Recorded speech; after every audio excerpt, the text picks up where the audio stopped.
Thank you, Mr. Speaker. And today, on International Women's Day, we celebrate the successes of women in our society. It's a crying shame that as we do so, we face legislation which drives a coach and horses through our world-leading modern slavery framework which protects women from exploitation. Mr. Speaker, in the last decade, this government has introduced 5 plans to tackle illegal immigration, 5 utter failures. The problem just gets worse with every new gimmick. The Home Secretary says the public are sick of tough talk and inadequate action. Does he agree with her assessment of this government's record? Well, Mr. Speaker, what the honourable gentleman fails to recognise that there is a global migration problem. We are not alone in facing these challenges, and it is precisely because that across Europe the numbers escalating to the extent they are, we have brought forward new plans because we are determined, Mr. Speaker, to ensure that this remains a compassionate and generous country, that is done fairly and legally. That's why we will break the criminal gangs, Mr. Speaker. We've announced new agreements with Albania and France, tougher immigration enforcement, and now new legislation that makes it clear that if you come here illegally, you will be detained and swiftly removed. But, Mr. Speaker, what we haven't heard is the honourable gentleman's plan. We know what it is. It's open-door immigration and unlimited asylum. Whilst he may be on the side of the people smugglers, we're on the side of the British people. Mr. Speaker, if he was serious about stopping the boats, he'd actually steal our plan on stopping the boats, smash the gangs, sort out the returns and clean up the utter mess. Mr. Speaker. I'm going to hear this and nobody's going to... I wouldn't if I were you. I think we've heard enough. I want to hear the questions and the answers, and it won't be interrupted. Keir Starmer. Mr. Speaker, nobody on this side of the House wants open borders. On that side, they've lost control of the borders. Now, he's promised the country that this bill will stop all small boat crossings. No ifs, no buts. Sounds like more talk. So, in the interest of adequate action, when will he achieve that? Well, Mr. Speaker, Mr. Speaker, we'll be implementing this plan as soon as we can pass it through Parliament. So I look forward to the honourable gentleman's support. But the reality is, Mr. Speaker, on this issue, the honourable gentleman has been on the wrong side of this. Prime Minister, Mr. Stafford, if you don't want to hear him, you can go and have a good cup of tea, nice and strong, I suspect. But I will hear him, Prime Minister.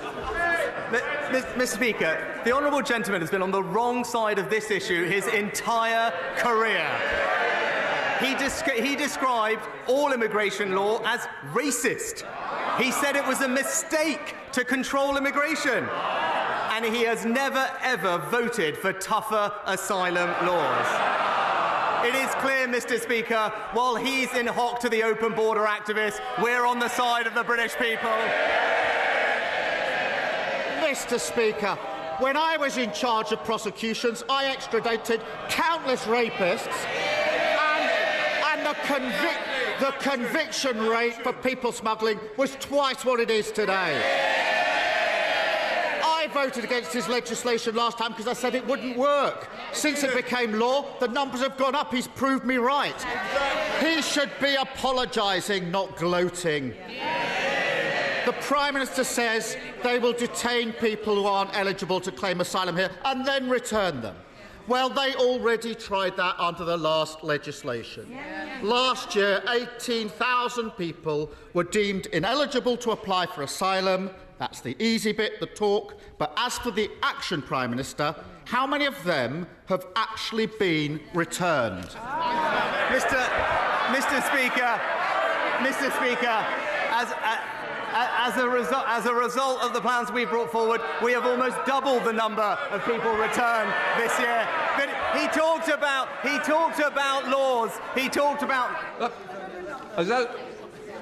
I think the front bench needs to be a little quieter because I want to hear, and I don't need you joining in. I'm going to. Our constituents want to hear the importance of Prime Minister's questions, both the questions and the answers. Show our constituents the respect they're due. Come on, Prime Minister. Mr. Speaker, he asked about arrests, he asked about our laws. Actually, when I was in Dover yesterday talking to our law enforcement officials, what did they tell me? Precisely because of the law that the Conservative government passed last year, they have now been able to arrest more than double the number of people they did before. 397 in the last 6 months. But stopping the boats, Mr. Speaker, stopping the boats is not just my priority, it is the people's priority.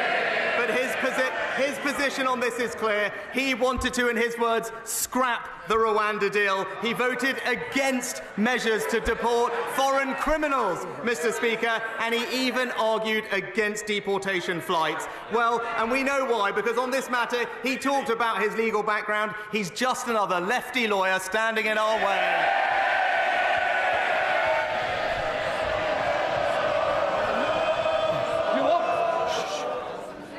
We'll continue. When you keep shouting, it prolongs, and some of you are trying to catch my eye.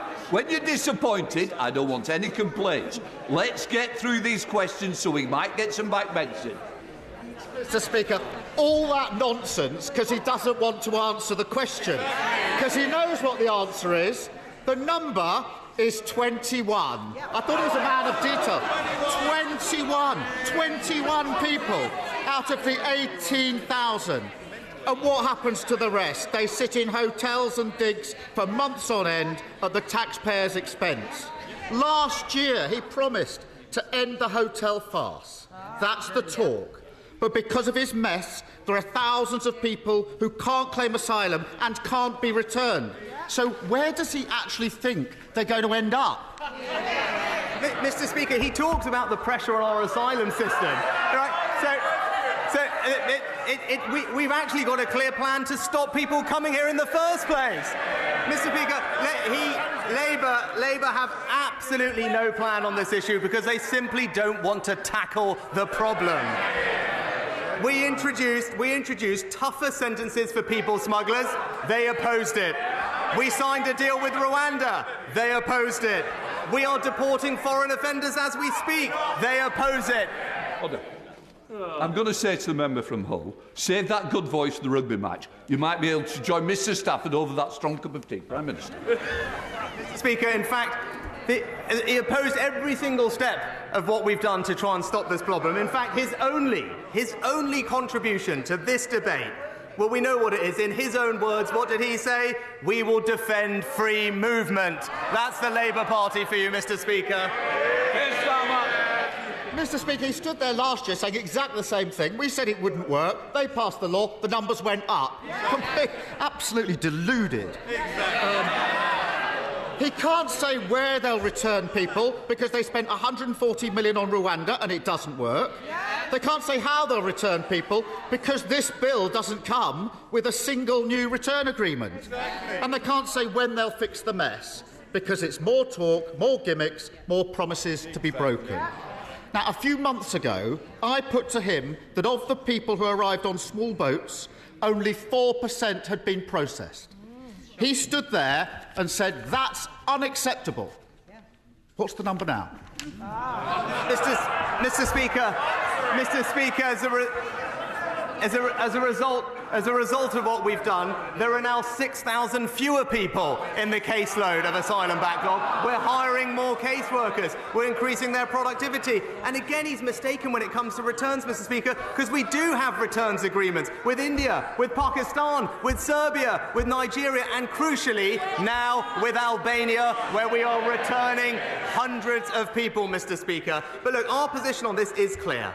If you arrive here illegally, you will not be able to claim asylum here. You will not be able to access the modern slavery system, and you will not be able to make spurious human rights claims. That is the right thing to do. But he's going on and on about process, hiding behind process, because he doesn't want to confront the substance. We are the party of fairness, and he represents the party of free movement. I thought he was supposed to be the man of detail. He's gone to all that lengths to avoid the detail. He knows the answer to the question. Less than 1% of those arrived by boats have been processed. He shakes his head. It's the government's own statistic. On his watch, processing of those boat cases has gone from unacceptable, in his words, to almost non-existent. And doesn't that tell you everything you need to know? After 13 years, small boat crossings higher than ever, claims unprocessed, the taxpayer paying for hotel rooms, criminal gangs running all the way laughing to the bank, and an asylum system utterly broken on his watch. This is their 5th Prime Minister, their 6th immigration plan, their 7th Home Secretary, and after all this time, all they offer is the same old gimmicks and empty promises. Now, I don't agree with the Home Secretary on very much, but when she says that the Tories are all talk and no action, she's spot on, isn't she? Mr. Speaker. Prime Minister. Mr. Speaker, illegal immigration enforcement up. The amount of people processing claims up. The backlog is down. The number of returns agreements is up. Hundreds of people returned to Albania, and now new laws to detain and deter illegal migrants. It's clear what we stand for, Mr. Speaker. We're doing what's right. We are acting with compassion. We are acting with fairness, and we are acting to respect the laws and borders of our country. We are delivering what we said, and it's crystal clear here listening to this, Mr. Speaker, that it's going to be the Conservatives and only the Conservatives that stop the boats.